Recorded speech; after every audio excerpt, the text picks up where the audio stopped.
Oke, halo teman-teman, selamat datang lagi di channel saya dengan saya Garvin Gui. Dan di video kali ini kita akan bahas tentang mengenali overthinking dan cara untuk mengatasinya.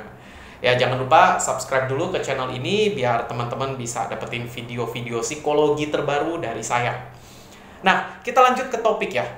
Jadi video ini saya buat sebagai apa ya? Dibilang sebagai upaya permintaan maaf kali ya. Jadi sekitar beberapa hari yang lalu ada salah seorang kenalan saya kirim DM ke saya lewat Instagram. Ya, dia nanya tentang gimana sih cara mengatasi overthinking. Cuma saya beberapa hari ini juga lagi sibuk banget. Jadinya nggak sempat bales, saya hanya read, hanya baca pesannya, lalu saya nggak bales. Saya pikir tunggu lagi senggang baru saya bales. Soalnya waktu baca juga udah malam, udah ngantuk ya. Kalau jawab pertanyaan overthinking kan nggak bisa simple, mesti mikir berat. Jadi saya pikir read dulu, nanti pas besok udah santai atau lusa udah santai dibales. Nah pas udah santai nih, pas saya mau bales chatnya udah nggak ada, ternyata udah dihapus sama yang kirim. Saya jadi nggak enak hati ya. Jadi sorry ya buat seseorang yang udah ngirim DM nanya saya nggak sempet jawab. Saya jawab lewat video ini ya. Jadi gimana tentang cara mengatasi overthinking. Tapi kita akan mulai dulu nih tentang apa itu overthinking. Jadi sesuai dengan namanya, overthinking itu artinya berpikir berlebihan, ya, overthinking ya, berpikir terus-menerus. Dan overthinking ini bisa dikatakan adalah sebuah pemikiran yang terus-menerus tentang suatu hal yang membuat kita nggak bisa mikirin hal yang lain. Jadi karena kita mikirin masalah ini terus-menerus, kita jadi fokusnya kepada masalah. Kita jadi lupa untuk fokus kepada solusi atau alternatif lain. Nah ini overthinking nih. Dan ini bikin kita akhirnya apa? Nggak produktif. Karena kita habisin banyak waktu untuk mikirin satu hal yang sama, itu aja, cemasin hal itu aja. Ya, overthink itu nanti bentuknya banyak lagi. Ada ruminasi itu kayak mengulang-ulang kejadian yang udah lewat terus-menerus gitu di pikiran. Nah, itu nggak enak juga tuh. Atau mencemaskan masa depan, itu juga nggak enak. Ya, itu yang namanya overthinking. Dan banyak yang nanya, overthinking itu gangguan mental atau enggak sih? Jawabannya enggak. Overthinking itu bisa dikatakan apa ya? Saya mau bilang manusiawi. Semua orang juga ngalamin. Even saya jadi seorang psikolog juga masih sering overthinking. Dan teman-teman juga yang nonton ini mungkin banyak sekali atau hampir semua juga mengalami overthinking. Ya, overthinking itu nggak gangguan mental, tapi juga bukan sesuatu yang baik ya. Ini sesuatu yang nggak baik sebenarnya, nggak bermanfaat. Overthinking itu kalau kelewatan, kalau nggak dikontrol, kalau nggak bisa kita kontrol gitu, berlebihan, itu bisa menimbulkan masalah psikologis baru, bisa bikin gangguan kecemasan mungkin atau depresi. Ya jadi hati-hati juga, overthinking bukan gangguan mental, tapi teman-teman perlu belajar untuk mengelolanya. Oke teman-teman, sekarang kita lanjut ke cara mengenali overthinking. Ya jadi gimana nih cara mengenali kita sedang overthink atau enggak? Lagi-lagi kita balik ke definisi. Jadi overthinking itu berpikir secara berlebihan terus-menerus. Kita bisa menduga kita sedang overthinking ketika kita menghabiskan terlalu banyak waktu untuk memikirkan masalah yang sama, itu aja. Dan kita jadi kaku, kita nggak fleksibel, nggak bisa mikirin hal yang lain. Itu besar kemungkinan kita lagi overthink. Dan kalau dari perspektif psikologi, overthinking itu sangat dekat dengan cognitive distortions. Nah, ini agak teori dikit. Mahasiswa psikologi harusnya familiar. Cognitive distortion atau irrational thinking. Pemikiran yang tidak rasional. Jadi ada seorang psikiater sekaligus dia pelopor ya, atau mungkin dia yang bisa dikatakan penemu dari sebuah teknik terapi namanya cognitive behavior therapy, namanya Aaron Beck. Ya, Aaron Beck ini mengatakan bahwa ada yang namanya cognitive distortion, distorsi kognitif, yaitu cara berpikir kita yang tidak rasional, yang tidak sesuai dengan kenyataan, yang membuat kita mengalami kecemasan, mengalami overthink ya. Dan ada banyak jenisnya, jenis-jenis dari overthink ya, jenis-jenis dari cognitive distortion sih, tapi cognitive distortion ini yang bikin kita overthink. Nah ini kita akan bahas satu-satu ya. Yang pertama, cognitive distortion yang pertama atau berpikir irasional yang pertama yaitu berpikir hitam putih. Sesuai dengan namanya, berpikir hitam putih berarti kita hanya berpikir bahwa setiap hal hanya punya dua kemungkinan. Kalau nggak hitam ya putih, kalau nggak putih ya hitam, kalau nggak benar ya salah, kalau nggak salah ya benar, kalau nggak terang ya gelap, kalau nggak gelap ya terang. Nah ini hati-hati, masalahnya dalam hidup gak selalu hitam putih, ada gradasi abu-abu. Ini kalau kita cara berpikirnya hitam putih, kita bisa sering cemas. Contohnya apa? Ada seorang wanita dia makan es krim. Ya, mungkin beli apa nih? Es krim yang stick mungkin ya, yang batangan dia makan. Habis dia makan dia baru ingat kalau dia lagi program diet. Lalu dia menyesal. Dia marah sama dirinya sendiri. Aduh, kenapa aku bodoh? Kenapa aku membuat program dietku gagal? Sekarang semuanya berantakan. Dia sedih, dia depresi. Ya, anggap seperti itu ya. Ini contoh ekstrim. Padahal hanya karena satu batang es krim. Nah, ini karena dia berpikir hitam putih. Kalau udah makan es krim, wah, kesalahan besar. Salah, dietnya gagal dan semuanya kacau. Enggak ya. Mungkin kalau ada ahli gizi di sini mungkin bisa koreksi. Ya, itu kesalahan. Tapi bukan berarti program dietnya hancur semua, kan masih bisa diperbaiki ya. Jadi ini berpikir hitam putih. Kalau nggak hitam ya putih. Ini juga sering terjadi di dunia pendidikan. Waktu saya masih sekolah atau kuliah, mungkin teman-teman juga pernah mengalami. Ada teman yang kalau nilainya nggak nilai 90 misalnya ya, dia merasa dirinya gagal. Padahal 90 udah bagus banget. Kalau dia dapat 70 dia juga menderita, dia merasa gagal. Padahal 70 itu bagus loh, itu nilai B kayaknya masih dapat. Tapi dia maunya harus A+, misalnya, harus 90. Kalau nggak 90 dia merasa gagal, dia cemas, dia stres. Berpikir hitam putih, karena dia bikin standar. Kalau nggak 90 itu gagal. Nggak enak kan hidup kayak gitu kan. Nah itu yang bikin kita overthink sebenarnya. Kita jadi berpikir sesuatu terus-terusan karena kita bikin standar. Kalau A nggak terpenuhi, maka ada masalah. Itu yang pertama ya. Berpikir irasional atau distorsi kognitif yang kedua adalah membaca pikiran. Nah, kita ini suka gaya-gayaan kayak dukun. Maksudnya apa kayak dukun? Suka sok-sok ngebaca pikiran orang tanpa melakukan validasi. Dan ini bikin kita overthink juga. Ya, contohnya, misalnya kita kerja lalu kita kirim laporan ya. Kita kasih laporan ke atasan kita. Atasan kita terima laporan itu dan dia cuma bilang thank you. Mukanya datar, nadanya juga flat, ya dia nggak ada ngomong yang lain, thank you, diambil, taruh, diam, kita pergi. Lalu berpikir, overthinking. Wah, ini atasan marah nih sama saya nih, jangan-jangan ini benci sama saya, kayaknya kerjaan saya jelek deh. Atau mungkin saya kerjainnya nggak secepat yang dia mau, kayaknya dia marah deh sama saya, dia kecewa. Wah, gaji dipotong nih, gimana nih? Bos marah gara-gara kerjaanku nggak bagus. Jadi overthinking, ya. Padahal belum tentu bos kita diam karena salahnya kita. Ya bisa jadi beliau jangan-jangan ada masalah di tempat lain ya, ke bawah gitu. Diamnya itu belum tentu karena kita. Tapi kita udah berusaha baca pikiran dia tanpa validasi, kita percaya aja sebagai sebuah kebenaran. Bikin kita overthinking. Ya ini membaca pikiran dan ini sering banget terjadi. Coba lihat berapa banyak masalah muncul karena kita suka berusaha membaca pikiran orang. Dalam overthinking, ini juga sering terjadi. Yang ketiga nih, yaitu berpikir bencana. Berpikir bencana atau catastrophizing itu artinya kita memikirkan kemungkinan yang buruknya saja. Dalam konteks overthinking berarti kita terus-menerus memikirkan kemungkinan yang terburuknya. Ya, misalnya gini, kita pakai contoh gini. Misalnya besok ada ujian ya, seorang pelajar gitu. Besok ada ujian akhir, sidang skripsi mungkin ya. Besok ada ujian akhir, dia cemas dan dia sebenarnya udah belajar, tapi ya overthinking dari malam terus pikir, wah kalau nggak lulus gimana nih? Ntar kalau ditanya nggak bisa jawab gimana? Kalau dari 10 pertanyaan cuma bisa jawab 1 gimana? Ntar kalau nggak lulus malu, gimana ngomong ke orang tua? Malu sama temen, gimana jelasinnya? Bla bla bla bla bla bla. Dan akhirnya apa? Cemas, nggak bisa tidur, besok nggak seger pas ujian. Catastrophizing ini namanya, berpikir bencana. Kita terus-menerus memikirkan kemungkinan yang terburuknya saja.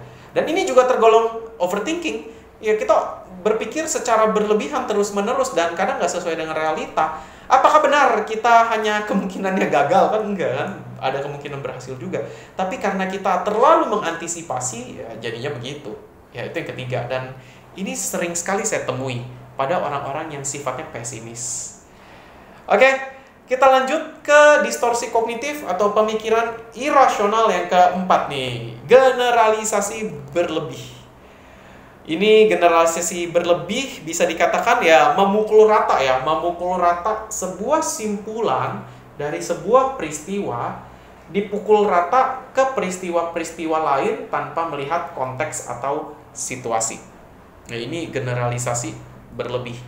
Misalnya gini, ada seorang pelajar, dia dapat nilai jelek di ulangan matematika. Setelah itu, dia langsung merasa bahwa dia bodoh di matematika dan setiap belajar matematika dia cemas, dia menolak. Lalu setiap mau ulangan matematika dia gugup, dia cemas, gak bisa tidur ya, dan lain-lain lah ya. Intinya dia setiap dengar kata matematika selalu takut, wah aku bodoh, aku akan gagal. Ini generalisasi berlebih, dipukul rata. Memang benar, dia pernah ngalamin pengalaman gak enak dengan matematika, sekali gagal. Tapi bukan berarti dalam setiap kesempatan pelajaran matematika dia akan gagal terus. Tapi dia udah melakukan generalisasi berlebih, dan itu yang bikin dia overthinking. Dia selalu berpikir berlebihan, dia selalu berpikir yang buruknya terus-menerus setiap berkaitan dengan hitung-hitungan atau pelajaran matematika. Generalisasi berlebih, dan ini contohnya banyak banget. Ya misalnya ada seorang wanita pernah gagal menjalin hubungan pacaran misalnya dengan seorang pria. Setelah itu dia pukul rata, semua pria sama saja, pembohong misalnya, semua pria sama saja, hanya melihat dari fisiknya, misalnya kayak gitu. Nah itu juga generalisasi berlebih. Nah, 4 yang tadi saya sebutkan baru 4 contoh lah ya, hanya 4 jenis distorsi kognitif, sedangkan distorsi kognitif itu ada banyak sekali, tapi saya hanya pilih 4 yang umum yang sering terjadi pada kita. Saya nggak jelasin semuanya, tapi teman-teman di sini udah bisa lihat nih, kira-kira mekanisme apa yang terjadi di pikiran kita sehingga kita mengalami overthinking. Ya, ini penjelasan tentang overthinking, dan sekarang kita akan lanjut bahas ke cara mengatasinya. Nah, di sini saya udah bikin 3 teknik ya. Saya akan menyebutkan 3 teknik cara mengatasi overthinking. Sebenarnya caranya ada banyak, tapi saya pilih 3 yang applicable aja, yang gampang kita aplikasikan dalam kehidupan sehari-hari dan yang umum gitu. Jadi kita yang penting belajar 3 jurus ini kita praktikin. Ya, yang pertama cara untuk mengatasi overthinking. Yang pertama adalah sadari pemikiran tidak rasional yang muncul.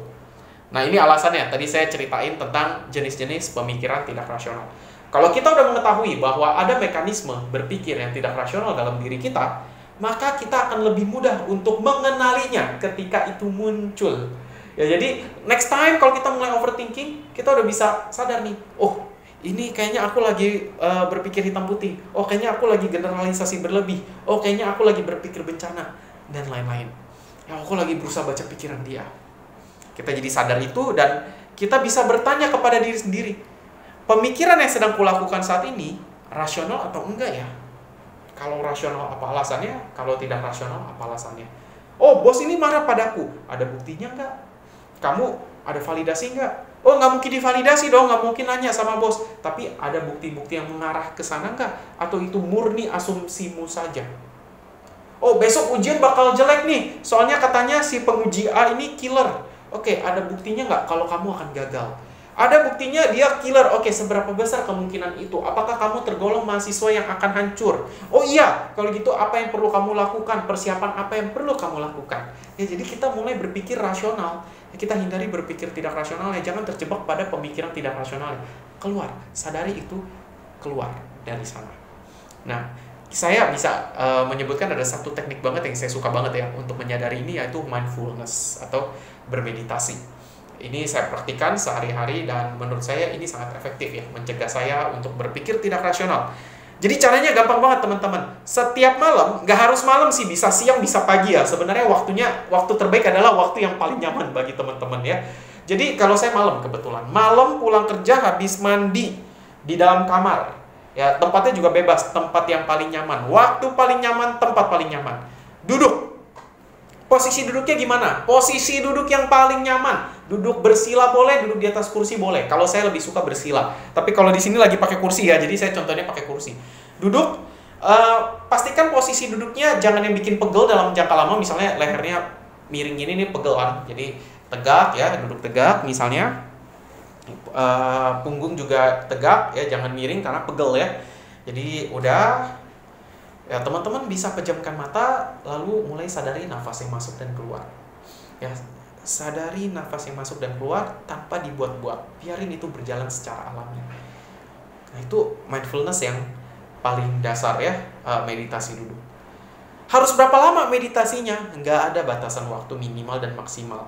Kalau pemula, kalau memang bisanya 5-15 menit, menurut saya nggak masalah.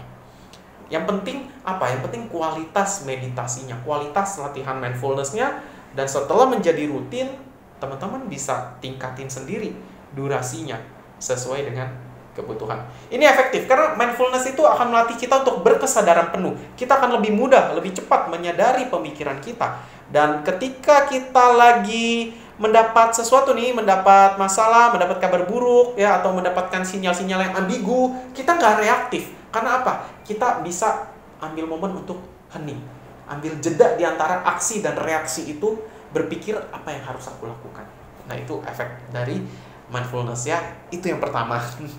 Ya, yang kedua. Jadi cara mengatasi cara mengatasi overthinking yang kedua, yaitu lakukan positive reframing ya. Jadi dalam psikologi ada teknik namanya reframing. Reframing itu membingkai ulang sebuah masalah. Maksudnya membingkai ulang sebuah masalah adalah kita melihat masalah dari perspektif yang lain. Tapi hati-hati teman-teman. Banyak orang mengira bahwa reframing ini adalah toxic positivity. Ya, banyak yang bertanya, ini bukannya toxic positivity ya? Kita diminta untuk melihat sebuah masalah dari perspektif yang lebih positif. Teman-teman, nggak semua berpikir positif itu toxic. Ya, ini perlu diingat. Tidak semua berpikir positif itu toxic. Toxic positivity itu ketika kita dipaksa untuk berpikir positif di setiap saat, tidak peduli betapa sulitnya masalah yang lagi kita alami. Itu toxic positivity. Tapi kalau positive reframing, kita menilai ulang sebuah masalah dengan cara yang lebih positif, itu tidak toxic. Oke? Caranya gimana? Ya gitu, yang tadi saya bilang ya, kita belajar membingkai ulang masalah dari perspektif lain. Misalnya kita kerja, dapat job desk, dapat tugas yang lebih banyak dari teman-teman kerja kita yang lain. Itu kan bikin kita kesel, bikin kita overthinking juga ya kadang-kala ya. Kenapa sih kok aku dapat kerjanya lebih banyak, ada apa sih, dan lain-lain. Kita coba reframing masalah ini. Oh, mungkin dibalik dari tugasku yang lebih banyak dari yang lain, itu artinya bos percaya sama aku. Ini mungkin kesempatan bagiku untuk menunjukkan performa terbaik, untuk belajar keluar dari zona nyaman. Dan siapa tahu habis ini aku lebih dipercaya lagi sama bos. Ini kan sebuah kesempatan. Ya, kita reframe dari sebuah masalah nih, kenapa kerjaanku lebih banyak dari yang lain. Jadi sebuah pemikiran yang, iya ini kesempatan untuk berkembang. Dan lagi pula teman-teman, kalau benar itu terjadi ya, misalnya kita dapat kerjaan lebih banyak, terus kita ngeluh kan gak ada gunanya. Apakah dengan mengeluh kerjaan kita mendadak berkurang? Kan enggak. Ya, jadi kita nggak bisa dengan mengeluh lantas masalahnya hilang. Nah, kita better positive reframing. Ya. Mungkin ada lagi yang akan nyeletuk dalam hati. Wah, itu namanya dikerjain sama perusahaan. Well, kita masih bisa bedain ya batasan antara dikerjain atau kerja gitu. Yang namanya kita digaji, pasti kita harus mengerjakan sesuatu, kan transaksional ya. Kita diberi gaji, kita memberikan jasa, tenaga, dan waktu kita. Tapi kalau misalnya seandainya teman-teman bener-bener dikerjain nih sama kantornya nggak sehat gitu, ngeluh juga nggak nyelesain masalah kan, ngeluh overthinking juga nggak bikin masalahnya hilang kan. Nah, teman-teman bisa pelan-pelan mungkin cari tempat kerja lain ya, siapa tahu dapat kerjaan yang lebih baik gitu. Dan tetap ngerjain tugas itu dulu sebelum resign, karena ya mikirnya gini aja, kalau project ini selesai bisa aku tambahkan di CV, lebih baik dong. Ya, itu positive reframing, bukan toxic sama sekali. Toxic itu ketika masalahnya berat, kita nggak mampu, kita dipaksa berpikir positif. Ya, toxic positivity itu terjadi ketika kita diminta berpikir positif tanpa memedulikan seberapa parah situasinya. Ya, jadi gunakan positive reframing ini dengan bijak. Metode yang ketiga nih, dan yang terakhir ya, cari pengalihan. Nah, metode yang ketiga ini adalah metode yang paling simple tapi efektif, mudah dilakukan ya. Cari pengalihan.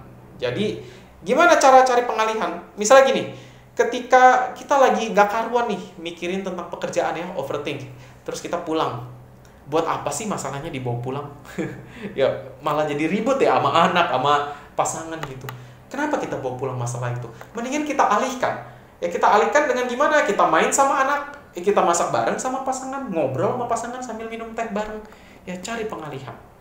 Atau ketika kita lagi stres nih, overthinking banget nih tentang ujian esok hari gitu. Padahal kita udah belajar tapi masih overthinking gitu. Kita cari pengalihan, denger lagu mungkin. Ya, apalagi kalau besok mau ujian. Sebenarnya kalau besok mau ujian dan hari ini udah siang, yang kita butuhin itu relax sebenarnya. Relax dan istirahat. Oh, daripada kita pusingin nih, daripada kita overthinking, denger lagu, ya, istirahat. Siapa tahu dengan istirahat besok lebih fokus. Ya, jadi cari pengalihan. Kadangkala ada masalah-masalah yang memang nggak bisa kita apa-apain, ya kita biarin aja itu berjalan dan berlalu sendiri. Kitanya gimana? Cari pengalihan, denger lagu, masak, melakukan hobi gitu. Ini simple banget tapi efektif banget. Tapi ingat ya, teknik yang ketiga ini, cari pengalihan ini efektif kalau masalahnya bukan masalah yang fatal. Kalau kita overthinking tentang sesuatu yang fatal, cari pengalihan mungkin nggak bijak. Ya ini untuk sesuatu misalnya besok ada ujian, kita udah belajar, masih overthinking, cari pengalihan. Atau kita ada masalah di pekerjaan yang tapi kita udah pulang kerja nih, ya udah di rumah, daripada overthinking ya moodnya jadi jelek, berdampak kemana-mana, mendingan cari pengalihan gitu. Oke, dan ya barusan saya udah share ya 3 cara untuk mengatasi overthinking dan teman-teman bisa melakukannya. Ketiga cara ini nggak harus dilakukan semua karena cocok-cocokan ya. Mungkin ada penonton yang cocok dengan cara 1, ada yang cocok dengan cara nomor 1 dan nomor 2, ada yang lebih cocok dengan cara nomor 2, nomor 3. Nggak apa-apa, eksplorasi aja mana yang lebih cocok ya. Nggak ada yang salah dan nggak ada yang benar. Oke, kalau gitu mungkin saya tutup video ini. Thank you teman-teman yang udah nonton. Jangan lupa subscribe channel ini karena saya akan rutin membuat video-video tentang psikologi. Apalagi sekarang saya udah punya alat nih, ada meja, ada kursi ya, nggak usah berdiri lagi. Ya ini saya punya ruangan, jadi kalau antusiasme penonton pertama mungkin saya akan lengkapin satu-satu. Ya mungkin backgroundnya ada sesuatu, saya tambahin apa lagi gitu. Oke teman-teman, kalau masih ada pertanyaan boleh tulis di komen, nanti saya sempetin bales. Dan jangan lupa like, jangan lupa share juga ke teman-teman yang lain. Siapa tahu orang lain mendapatkan manfaat dari video ini. Mohon maaf bila salah kata. Sampai jumpa teman-teman. See you di video selanjutnya. Dadah.